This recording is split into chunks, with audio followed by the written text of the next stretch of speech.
Queen Who Crowns. Ito ay isang South Korean television series na ipinalabas ngayong January 2025. The Queen Who Crowns ay isang historical melodrama na maglalahad ng kwento ng nagniningas na buhay ni Queen Won-gyong na kilala bilang Lady Min. Siya ay isang kingmaker na nangarap ng isang bagong mundo sa panahon ng Joseon Dynasty at tumulong sa kanyang asawang si Lee Bang-won na maging isang King Taejong kung saan makasama niya ang kapangyarihan ng trono.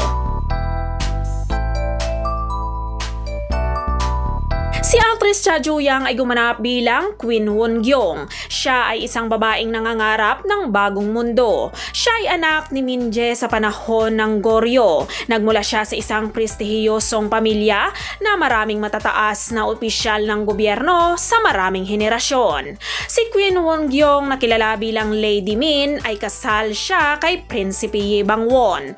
Nagtatrabaho siya bilang isang kingmaker para tulungan si Bang-won na maging Haring Taejong at lumikha sila ng bagong rehimen. Samantala, si actor Lee Yoon-wook ay gumanap naman bilang Lee Bang-won at King Taejong. Siya ang asawa ni Queen Won-gyong at ang ikatlong hari ng Joseon.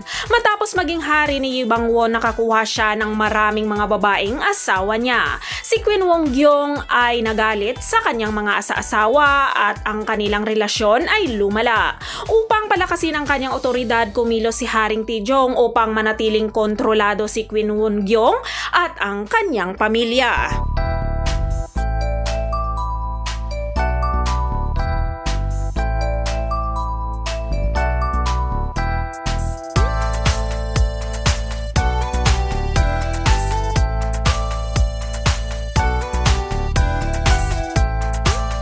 Queen Who Crowns ay binubuo ito ng 12 episodes at ipinalabas na ang unang episode noong January 6, 2025.